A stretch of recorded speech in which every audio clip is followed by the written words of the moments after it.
सर्व उमेदवारांचं वैयक्तिक अभिवादन स्वीकारतायत।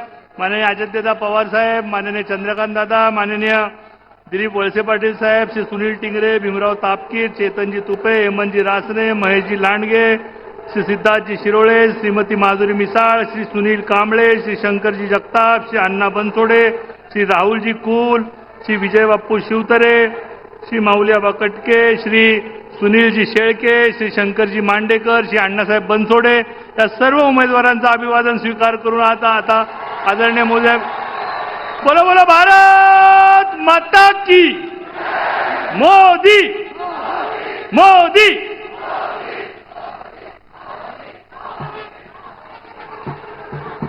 भारताला आणि भारतीयत्वाला जगाच्या पाठीवरती नवी ओळख देणारे भारताचे लाडके पंतप्रधान आदरणीय नरेंद्रजी मोदी यांचं आगमन इथे झालेलं आहे। टाळ्यांच्या गजरात आणि भारत मातेच्या जयघोषात आपण भारत मातेच्या या कर्तव्यनिष्ठ सुपुत्राचे स्वागत करूयात। भारत माता की, भारत माता की। अरे देश का नेता कैसा हो, देश का नेता कैसा हो।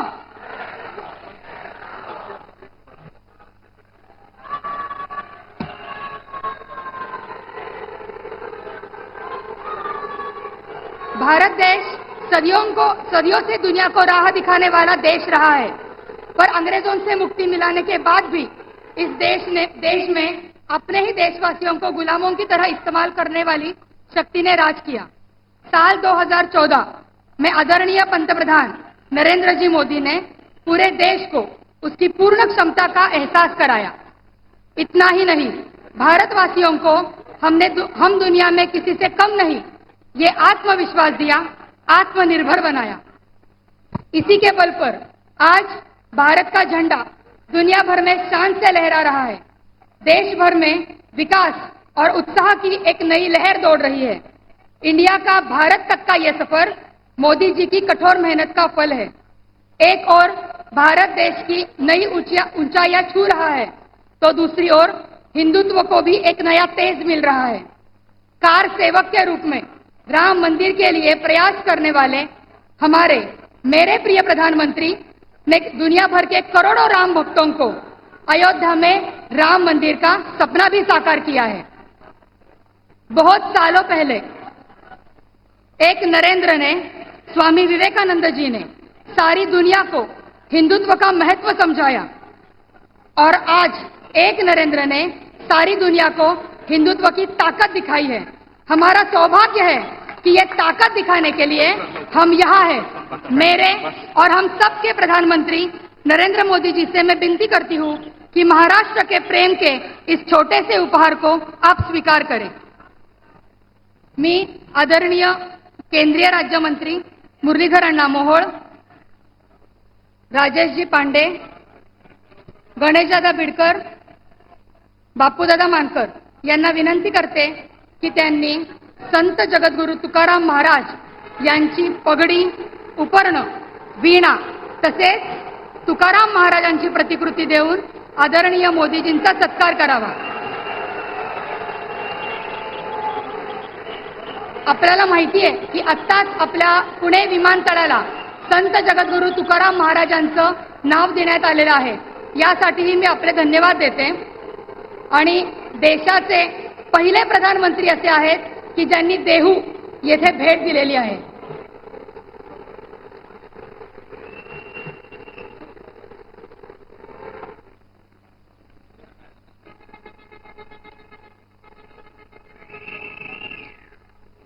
ज्यांनी दोन सत्कार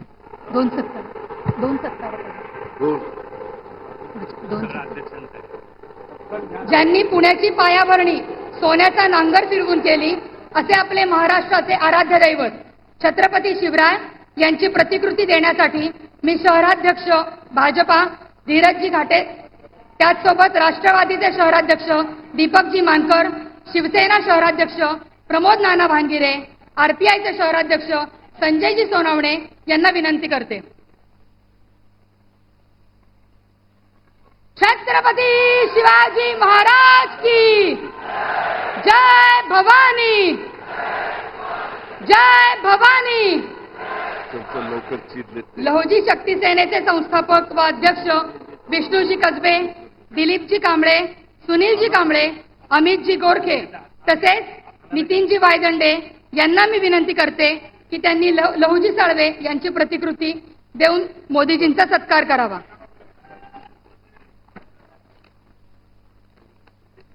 मोदी जी, आपका सत्कार इसलिए भी कि आपने हाल ही में मराठी भाषा को अभिजात भाषा का दर्जा दिया है, इसलिए मैं महाराष्ट्र की तरफ से और महाराष्ट्र की सांस्कृतिक राजधानी कहलाने वाले पुणे शहर की तरफ से आपको धन्यवाद करती हूं।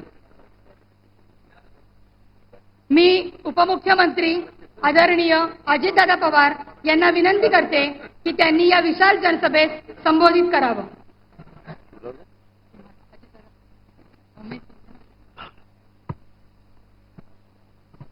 आपल्या देशाचे विकास पुरुष लोकप्रिय पंतप्रधान आदरणीय नरेंद्र मोदी साहेब, केंद्रीय राज्यमंत्री रामदास आठवलेजी, केंद्रीय राज्यमंत्री मुरलीधरजी मोहोळ, चंद्रकांतदादा पाटील, दिलीप वळसे पाटील, खासदार उदयनराजे भोसले, उपसभापती नीलमताई गोरे, सर्व सन्माननीय आजी माजी खासदार, आमदार, महायुती घटक पक्षांचे उपस्थित असणारे सर्व सन्माननीय अध्यक्ष, तसंच महायुतीचे पुणे जिल्ह्यातील, पुणे शहरातील उपस्थित असणारे सर्व सन्माननीय उमेदवार, जमलेले पुणेकर, जिल्ह्याच्या कानाकोपऱ्यातून, शहराच्या कानाकोपऱ्यातून आलेले माझे सगळे प्रतिष्ठित नागरिक, मतदार बंधू भगिनी, पत्रकार मित्र आणि माझ्या तरुण मित्रांनो, आज कार्तिक एकादशी।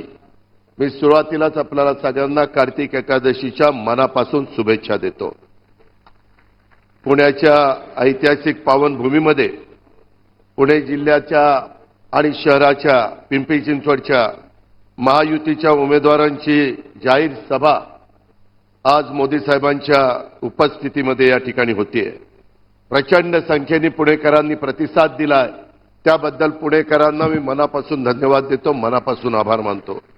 नेहमीच पुणेकरांनी आदरणीय पंतप्रधान नरेंद्र मोदी साहेबांच्यावर मनापासून प्रेम केलं, मनापासून पाठिंबा दिला।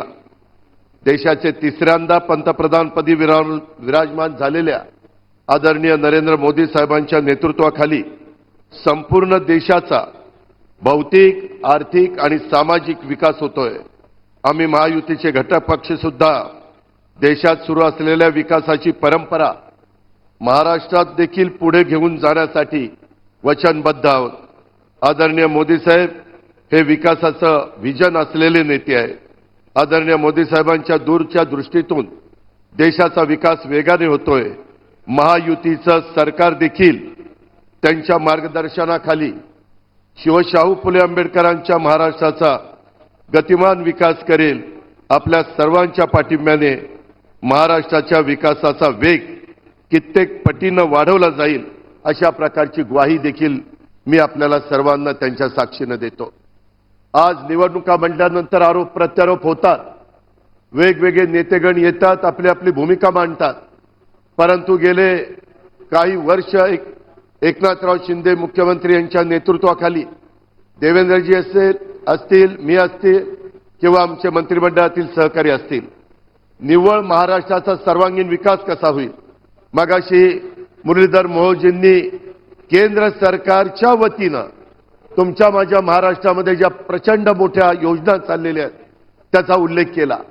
मला पुणेकरांना सांगायचंय आणि आज सभेच्या माध्यमातून महाराष्ट्राला सांगायचंय, देशात तिसऱ्यांदा पंतप्रधानपदी विराजमान होण्याचा मान या देशातल्या 140 कोटी जनतेने मोदी साहेबांना दिलेला आहे। आज ते तिथं विराजमान झालेले आहेत।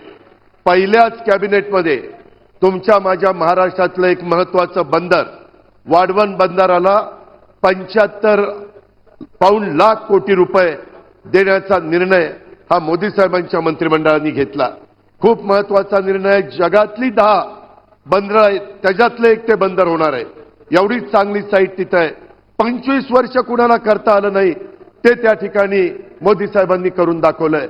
आपल्याला आपल्या राज्यामध्ये पुन्हा महायुतीचं सरकार आणायचंय, त्याकरता तुमचे आशीर्वाद इथं बसणाऱ्या सर्व आम्हा उमेदवारांना हवेत।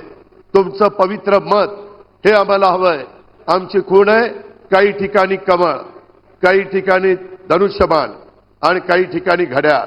हे गुण आपण लक्षामध्ये ठेवा आणि त्याच्यातून काम करत असताना आम्ही ज्या योजना दिल्या, ज्या योजना आज महाराष्ट्रामध्ये लोकप्रिय झाल्या, मग माझी लाडकी बहीण योजना असेल, 2,30,00,000 गोर गरीब महिलांना सर्व जाती धर्माच्या या योजनाचा लाभ देण्याचं काम आम्ही करतोय.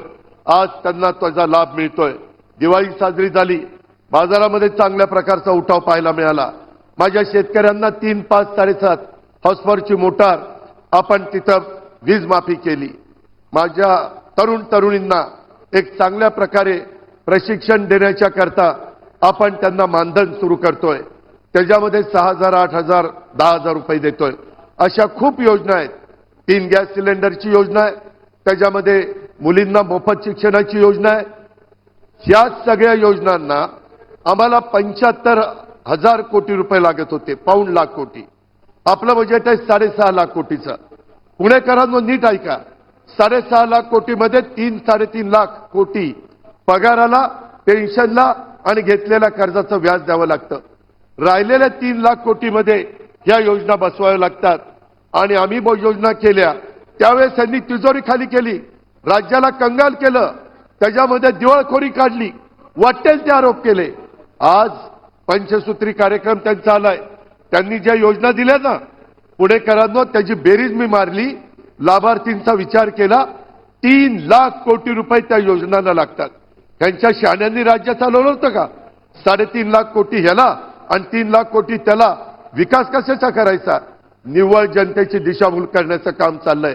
मी पंतप्रधानांच्या साक्षीने तुम्हाला सांगतो, आजपर्यंत आम्ही जे बोललोय ते खरं बोललोय. वचनपूर्तीचं राजकारण केलेलं आहे आणि त्याच्यामध्ये एकनाथराव, देवेंद्रजी, मी आणि माझे सहकारी कुठं कमी पडणार नाही हा शब्द देखील मी तुम्हाला देतो. आणि इथून पुढच्या काळामध्ये राज्याला प्रगतीपथावर नेत असताना देशाचे पंतप्रधान नरेंद्र मोदींचा तुमच्या माझ्या राज्याला मोठ्या प्रमाणावर विकासाच्या बाबतीमध्ये कसा फायदा करून घेता येईल याकरता हे महाराष्ट्र सरकार कुठं कमी पडणार नाही याबद्दलची ग्वाही देतो. त्याकरता आणि आपण सुरू केलेल्या योजना पुढे 5 वर्ष चालवण्याच्या करता तुम्ही महायुतीच्या सन्माननीय उमेदवारांना तिथं कमळ, घड्याळ आणि धनुष्यबाण ह्याला आपलं पवित्र मत देण्याचं मी आव्हान तुम्हाला सगळ्यांना करतो. केंद्राच्या विचाराचं जर राज्य सरकार आलं तर त्याच्यातनं तुमच्या माझ्या राज्याचा फायदा आहे. आपल्या सांध्यापासून बांध्यापर्यंत जनतेचा फायदा आहे. तो फायदा आपण मोठ्या प्रमाणावर घेण्याच्या करता ते तुमच्या हातात आहे, तुमच्या पवित्र मतामध्ये. त्याकरता आपण सर्वांनी आपल्या राज्यामध्ये पुन्हा मोठ्या संख्येने महायुतीचे उमेदवार विजयी करावेत. गेल्या वेळेस खूप मोठी ताकद आपल्या जिल्ह्यांनी, आपल्या शहरांनी या महायुतीला दिली. त्याच्यामध्ये आणखीन वाढ करण्याचा प्रयत्न करा. तुम्ही टाकलेल्या विश्वासाला आम्ही उमेदवार कुठेही तडा जाऊन देणार नाही हा शब्द मोदी साहेबांच्या साक्षीने देतो आणि आपल्या सगळ्यांची रजा घेतो. जय हिंद, जय महाराष्ट्र.